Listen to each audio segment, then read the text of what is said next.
Welcome back to Major Antonio's presentation of The Story of the Indian Mutiny by Ascott R. Chapter 4, The Conflagration. On the second day after the rising at Meerut, Calcutta had been electrified by a telegram from Agra. The central government seemed at first hardly to realize the gravity of the crisis. But when further bad news came in, Lord Canning recognized that our Indian Empire was at stake and began to act with an energy in which his character and his inexperience of Indian affairs had made him hitherto wanting. And if to some he seemed still deficient in grasp of such perilous affairs, it may be said of him that he never lost his head, as did others whose counsels were more vehement. He looked around for every European soldier within reach. He called for aid on Madras and Ceylon. He ordered the troops returning from the war happily ended in Persia to be sent at once to Calcutta. He took upon himself the responsibility of arresting an expedition on its way from England to make war in China, but now more urgently needed for the rescue of India. Weeks must pass, however, before he could assemble a force fit to cope with the mutiny, while every English bayonet was demanded at a dozen points nearer the capital, and the government knew not how far to trust its embarrassing native army. All was confusion, suspicion, and doubt, when the first measures of precaution suggested by the danger might prove the very means of inflaming it. The practical question, anxiously debated in so many cases, was whether or no to disarm the sepoys, at the risk of hurrying other detachments into mutiny and imperiling the lives of English people, helpless in their hands. Most officers of sepoy regiments, indeed, refused to believe that their own men could be untrue, and indignantly protested against their being disarmed. A blind confidence often repaid by death at the hands of these very men when their turn came to break loose from the bonds of discipline. But one treacherous tragedy after another decided the doubt, sometimes too late, and where it was still thought well to accept the sepoys' professions of loyalty, they were vigilantly guarded by English soldiers, who thus could not be spared to march against the open mutineers. Paralyzed by want of trustworthy troops, Lord Canning could do little at present, but give his lieutenants in the northwest leave to act as they thought best, leave which they were fain in any case to take, the rebellion soon cutting them off from communication with the seat of government. But there, most fortunately, were found men fit to deal with the emergency and to create resources in what to some might have seemed a hopeless situation. At the season when the mutiny broke out, English officials who can leave their posts willingly take refuge at the cool hill stations of the Himalayas. General Anson, the commander-in-chief, had betaken himself to Simla, the principal of these sanatoriums, lying north of Delhi and of the military station at Umballa. Here, the alarming news came to cut short his holiday. Naturally reluctant to believe the worst, he yet could not but order a concentration of troops at Umballa, where he arrived in the course of 3 or 4 days. A more masterful spirit was already at work upon the scene of action, if not by his personal presence, through the zealous colleagues inspired by his teaching and example as a ruler of men. Sir John Lawrence, Chief Commissioner of the Punjab, had also been recalled on his way to the hills to find himself practically independent governor of that side of India.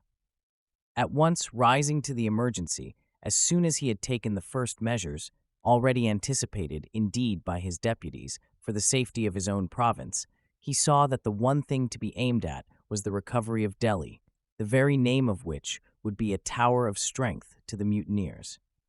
The commander-in-chief's eyes were mainly open to the difficulties of such an enterprise, and the staff, fettered by red tape, cried out upon the impossibility of advancing in the unprepared state of his army.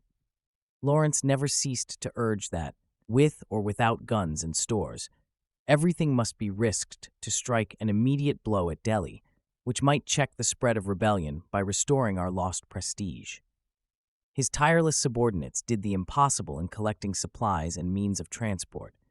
Anson, urged to the same effect by the Governor-General as by Lawrence, doubtfully agreed to lose no time in carrying out their policy of a march on Delhi. This is not the only instance throughout the Indian Mutiny where the hesitations and weakness of military men were happily overruled by the resolute counsels of civilians. The ordinary precautions of warfare had often to be disregarded in the struggle now at hand. The difficulties, indeed, might well have seemed appalling. At Umballa itself, an abortive attempt at mutiny had taken place on the fatal 10th. General Anson, who, like some other Queen's officers, had hitherto been apt to despise the sepoys, now went to the other extreme in flattering them and let their officers hamper him by a promise that they should not be disarmed. At his back, the fashionable station of Simla was thrown into panic by a disturbance among the Gorkhas posted there. Hundreds of English people fled to the woods and mountains in terror, till it was found that the Gorkhas could easily be brought to reason. They luckily showed no fellow feeling with the Bengal sepoys, and soldiers from this warlike mountain race served us well throughout the mutiny. The native princes of the neighborhood also gave timely help of their troops and by furnishing supplies. Within a fortnight were gathered at Umballa 3 English infantry regiments, the 9th Lancers, and 12 field guns, with 1 regiment and 1 squadron of natives whom it was not safe to leave behind. Carts had been collected by the 100, camels and elephants by the 1,000, and a numerous train of camp followers, without whom an Indian army can hardly move. Ammunition was brought up from the arsenal at Philor, one of the Punjab strongholds, secured just in time to prevent it falling into treacherous hands. A siege train, hastily prepared here, had to be escorted by sepoys, who might at any moment break into revolt.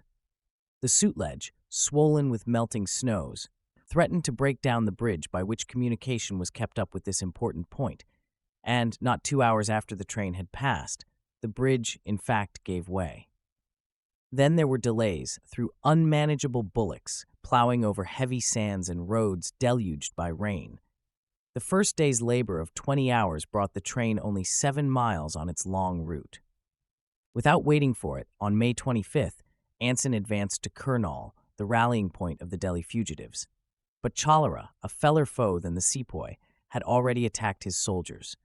One of the first victims was the commander-in-chief, who died on the 27th, broken by ill health and the burden of a task too heavy for him. Another kind of general, it was said by impatient critics, would have been in Delhi a week before. But this was easier to say than to do, and certainly the destruction of his small and ill-provided army, hurled forward without due precaution, might have proved the loss of India.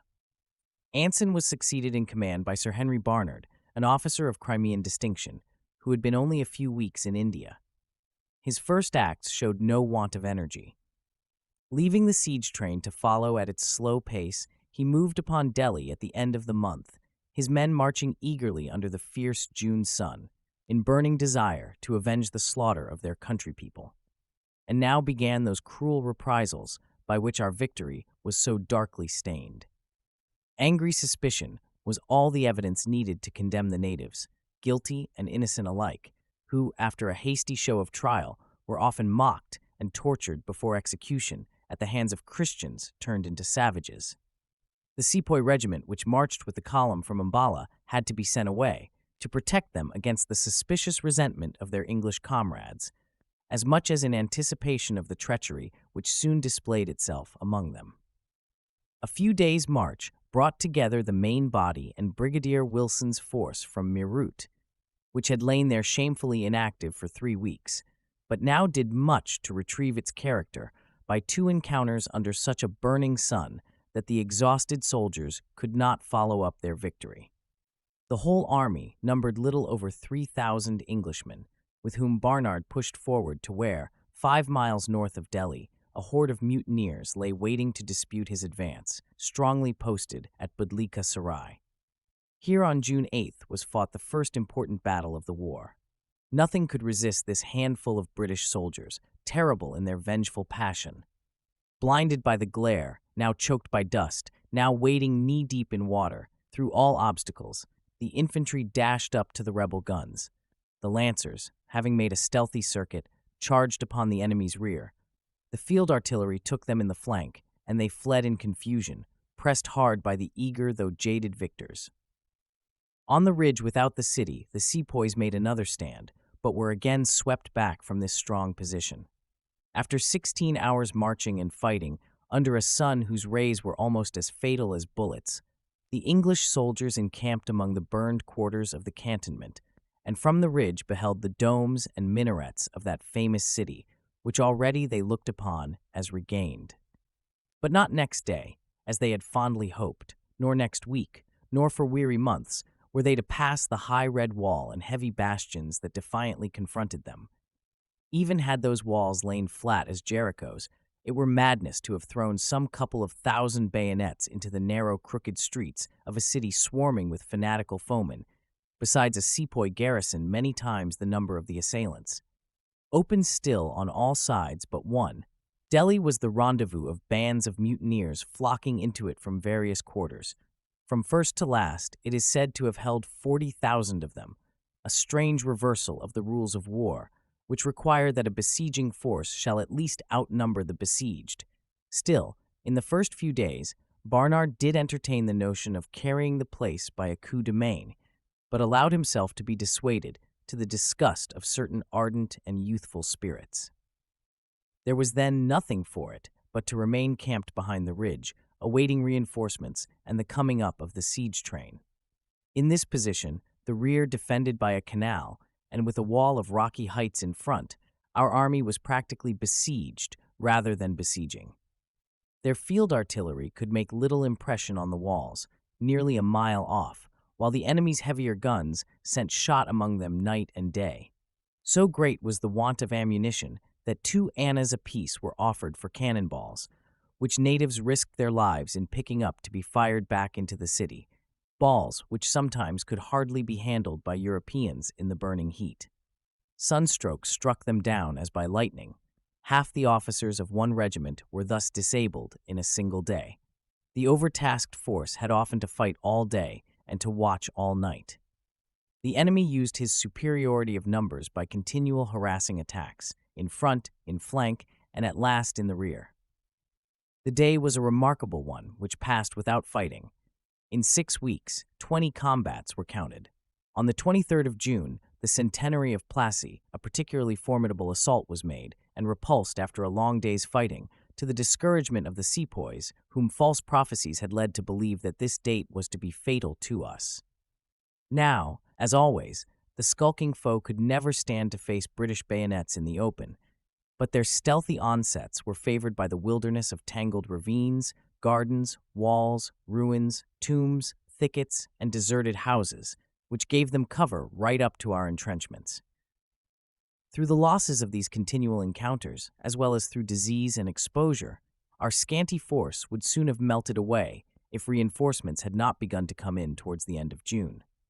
But now also came the rainy season, multiplying the ravages of fever and cholera. Poor General Barnard was so worn out by the strain of his almost hopeless task that he could neither eat nor sleep. Early in July he died, like his predecessor, of cholera. General Reed took up the command, but at the end of a week, finding the burden too heavy for his feeble health, gave it over to Brigadier Wilson, who at one time had almost retired in despair, and would probably have done so, if not cheered and strengthened by one who, at a distance, was all along the moving spirit of this marvelous siege. Sir John Lawrence it is, with his lieutenants, Montgomery, Herbert Edwards, Neville Chamberlain, John Nicholson, who are on all hands hailed as foremost among the saviors of our Indian Empire.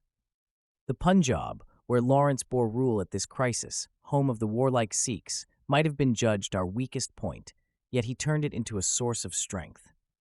Our latest and hardest conquest as it was, conquerors and conquered, had learned to respect one another as worthy foemen, while its manly population bore a contemptuous ill will towards the rebel sepoys, and themselves, divided between Sikh and Moslem, did not readily find common cause to make against the English. From this mingled population, Lawrence quickly began to enlist excellent soldiers, weeding out also the Punjab sepoys from the ranks of their East Country comrades to form the nucleus of new corps. Punjabis, Afghans, Pathans, all the most martial and restless spirits of the frontier, eagerly came forward for our service, and thus the very men from whom we had most to fear became serviceable allies in the time of need. The old sepoy regiments were for the most part disarmed one by one. Some of them disbanded, as opportunity or suspicion counseled, yet not till more than one had made attempts at mutiny that ended ill for themselves. Lawrence, earnest in urging mercy when the time came for it, was resolute in trampling out the early sparks of disaffection. 40 mutinous sepoys at once were blown away from the mouths of guns. The dangerous districts were scoured by a movable column under Nicholson, a man worshipped almost as a god by his Sikh followers.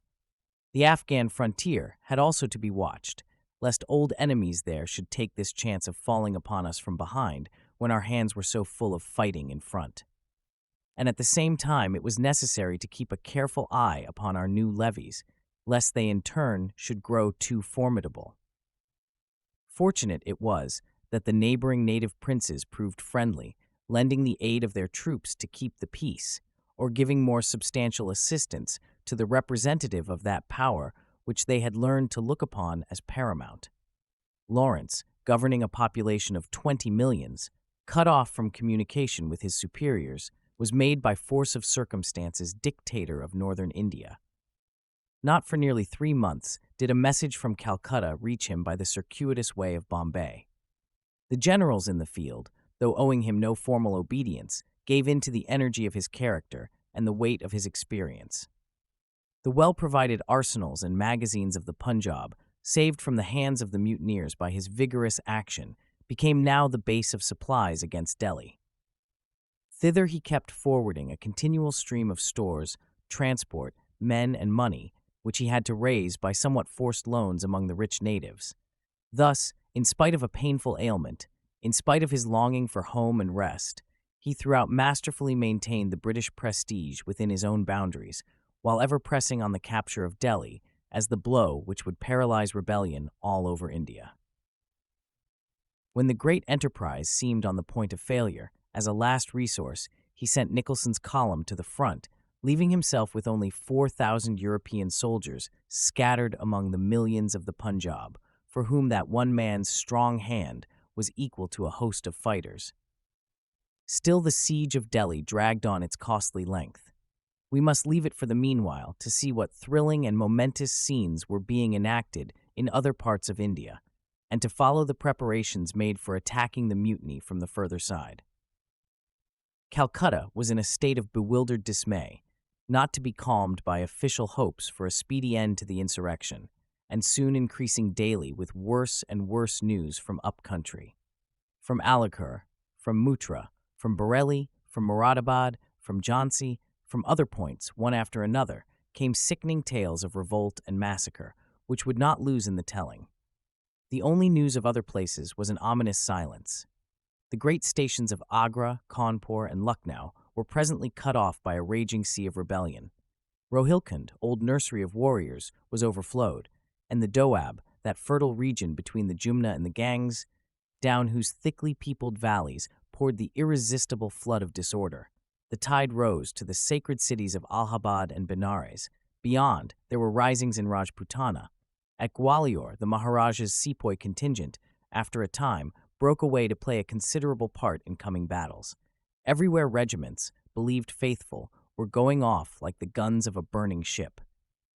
The leaven of agitation naturally spread into the 2 other presidencies, where the English officials could have no quiet rest till the danger in Bengal should be over. But the organization of the Madras and Bombay armies was not so dangerous for their rulers.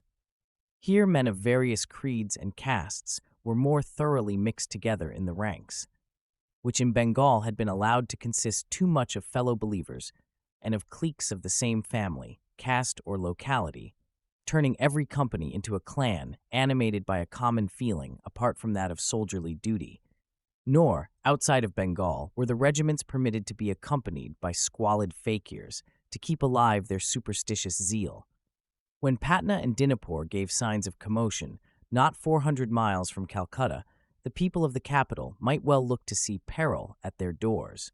They loudly accused Lord Canning as wanting to the exigency. He certainly seemed to go too far in trying to allay alarm by putting a calm face upon his inward anxiety. He forbore, as long as possible, to show distrust of the sepoys in eastern Bengal. He hesitated about accepting a contingent of Gorkhas offered him from Nepal. He delayed in letting the inhabitants arm for their own defense.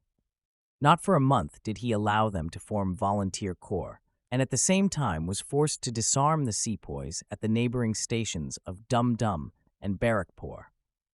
But rumors of what the sepoys there had intended were already at work, producing a panic through Calcutta, where one Sunday, in the middle of June, a great part of the Europeans and Eurasians hastened to barricade themselves in their houses, or fled to the fort and the shipping for refuge from an imaginary foe, while the poor natives lay hid, trembling on their own account, expecting quite as groundlessly to be massacred by the white soldiers.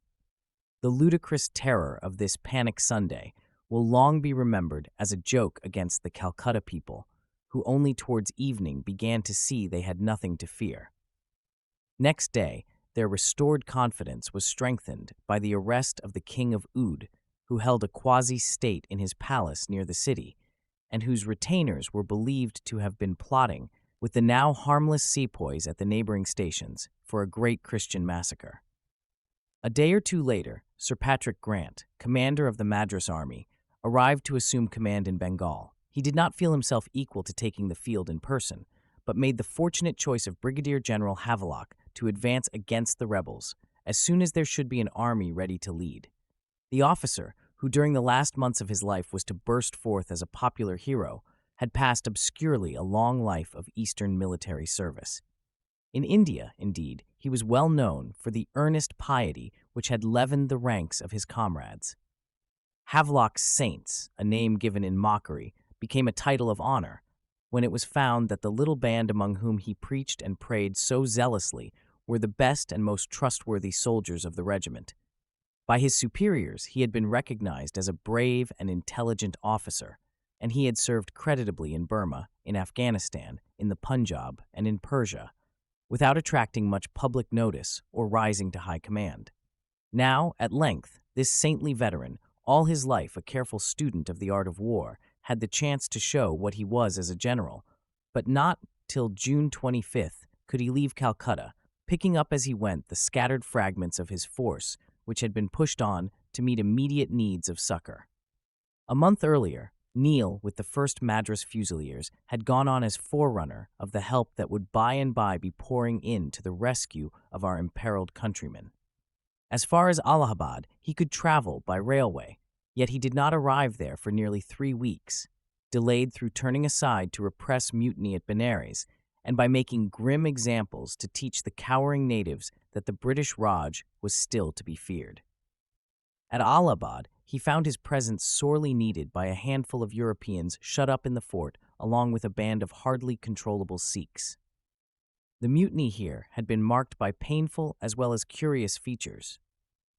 The sepoys at first showed themselves enthusiastically loyal, giving every sign of affection to their officers, then rose against them in a sudden fit of cruel fury immediately after volunteering, with apparent heartiness, to march against their comrades at Delhi. 7 or 8 boy ensigns were murdered by the regiment they had just joined.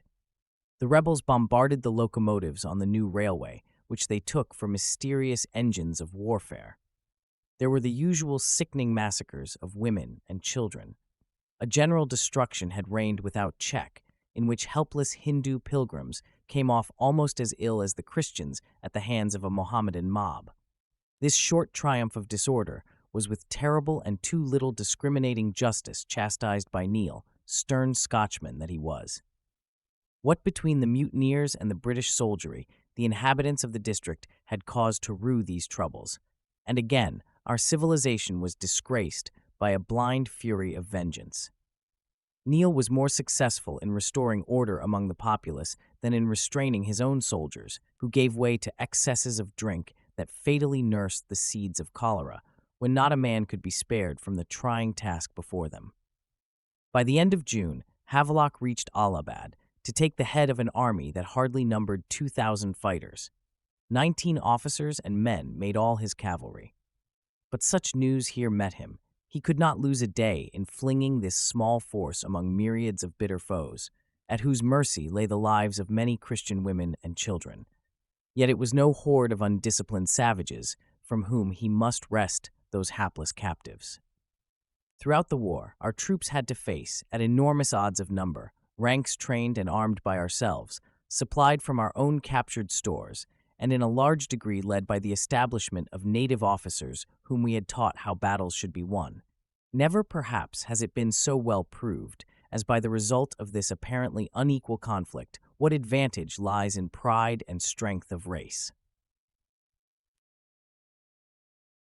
This concludes today's reading of The Story of the Indian Mutiny, by Ascott R. Join us also the day after tomorrow for the subsequent chapter, or download the entire audiobook from our webshop at antonio.net. Thank you for listening, and so long.